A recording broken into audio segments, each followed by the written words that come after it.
Siin on nüüd selline, mina ütlen, et tagantjärgi tõlgendamiseks üks suuri varandusi Baltici poole pealt meie klientidele. Ehk siis terve aastane kulg. Antud juhul küll graafikutena kujutatud. Ja ülemises pooles näeme ära niiskuse poole.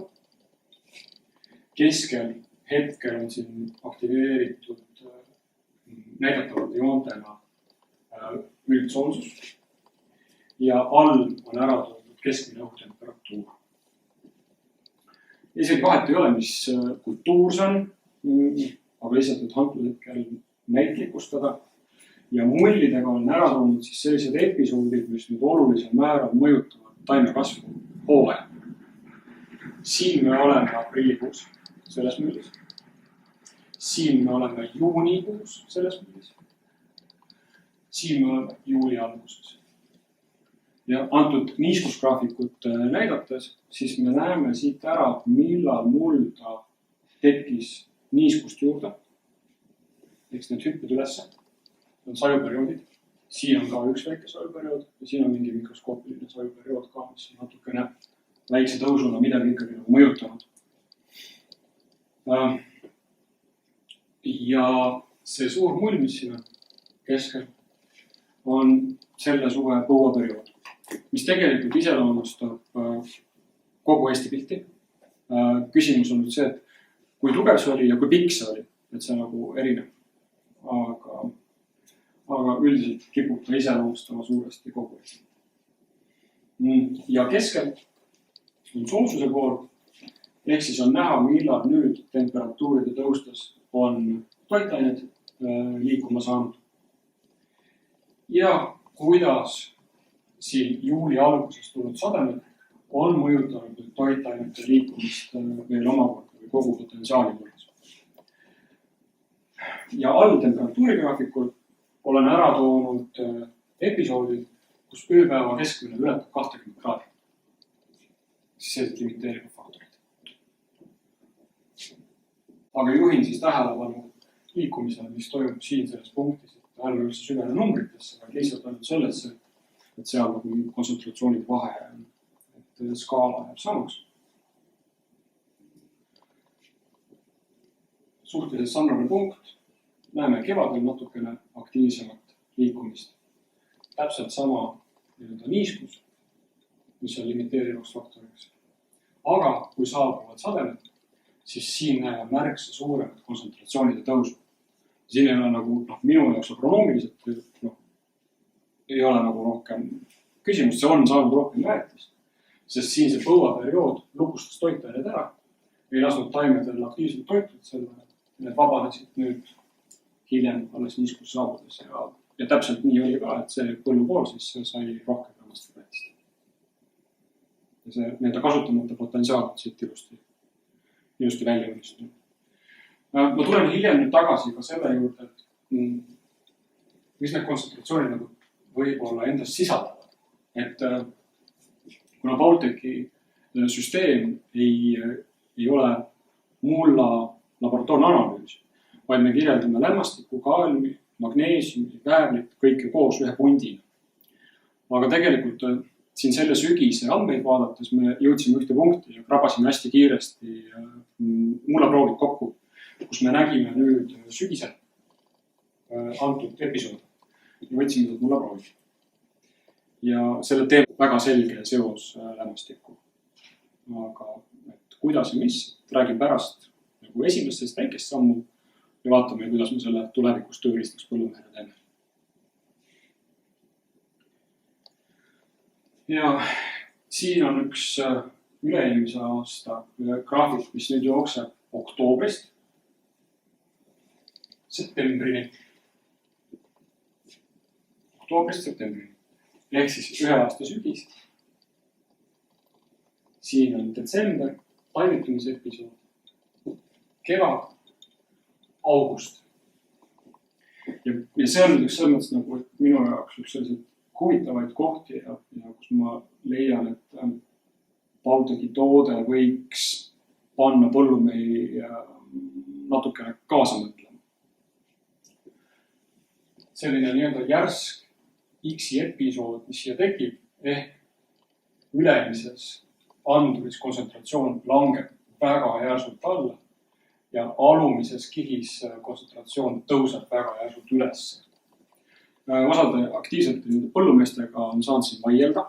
Ma ei vaidle selle üle, et jah, mingi osa sellest tõusust siin on samuti ka nii-öelda alumise kihi aktiviseerumine.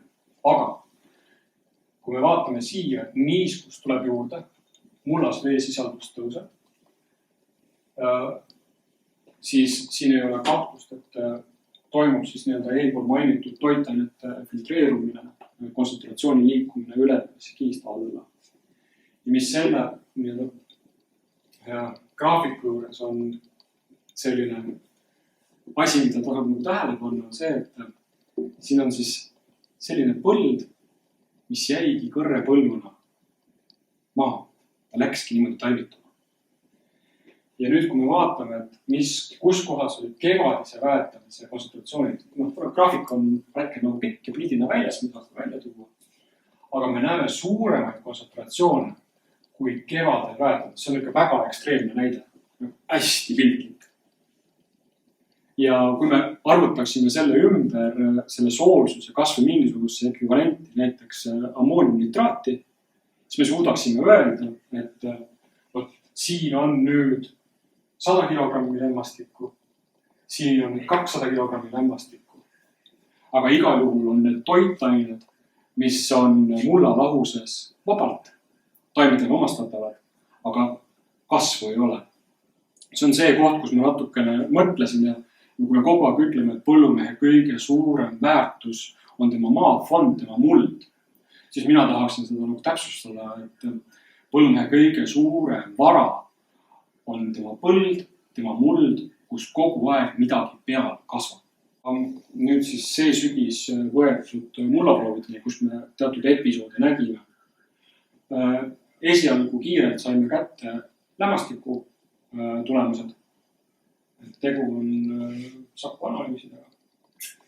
Ja siin matemaatilisel teel on võimalik siis välja arvutada, et nende näitude puhul, et kui palju, siis seal tegelikult nitraatlämmastikku või ammooniumlämmastikku on.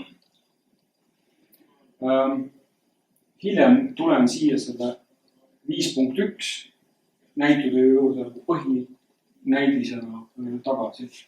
Aga lihtsalt, et siit näha, et mis siis meil künnikihis toimub. Proovid võtsime niimoodi, et me võtsime ülemisest 10 centimeetrist ja alumisest 20 centimeetrist eraldi proovid. Kuna me nägime andurist, et väga aktiivne toitainete vabanemine toimub. Matemaatiliselt on võimalik nüüd välja arvutada, kui palju see on nüüd tegelikult lämmastikku on. Ja me näeme seda, et esimese näite juures 1.1 toimub selline kontsentratsioonide vahe, kus ülemises kihis on lämmastikku 27,17 kilogrammi hektarile ja all natukene vähem, 21, suhteliselt hästi paigas ja ei ole veel sellist momenti, kus me näeks, et kontsentratsioon oleks liikunud allapoole oluliselt, et ta mõlemal puhul suhteliselt kõrge. Siin on nüüd selline asi, et mina hetkel kiirelt ei hakka vaidlema selle numbri üle. Ma ei hakkaks lõpustama, et kas see on nüüd mõõtmisviga või ei ole. Tavaliselt selliseid andmeid avaldades tuleks ära kustutada nii-öelda kõige väiksemad andmed ja kõige suuremad andmed, et siis me jõuame kuhugile. Aga paraku sellised tulemused esimeses otsas meieni jõudsid.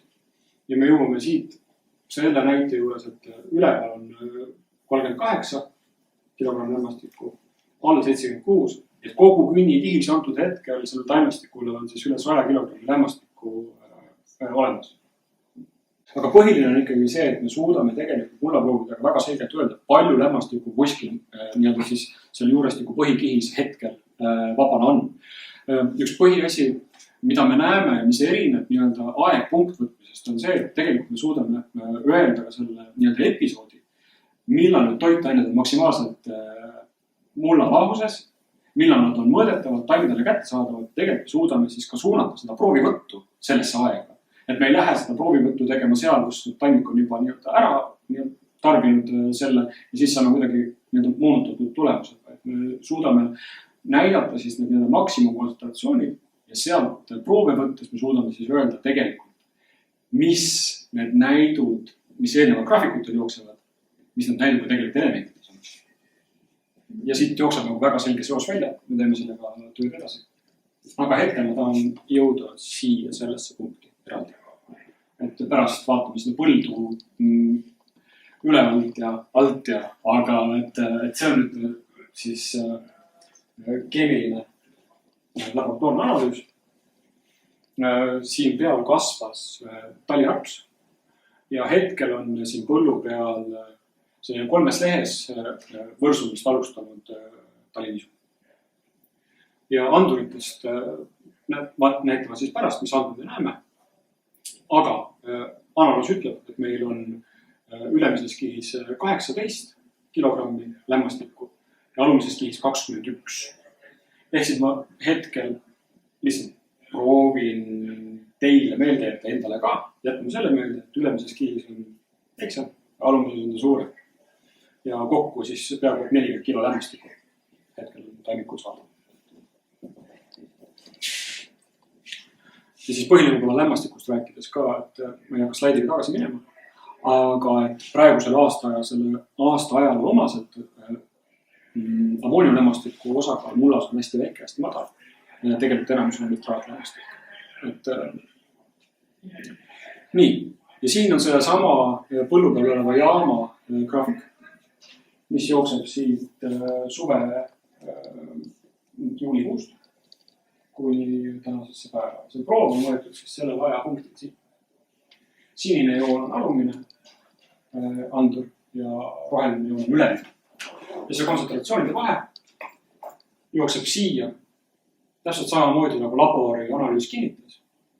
Ülemises oli vähem lämmastikku, alumises rohkem. Ja veel kui numbritega ka, et siis ülemisesse 18, 21 ja kokku 40. Hetkel ja see graafik, mis siin jookseb, see suur küsimus, et mis need numbrid siis tegelikult näitavad. On esimene selline asi maas, et me laboratoorselt suudame nagu öelda siis, et mis nagu elemendis on. Paraku tundub, et jah,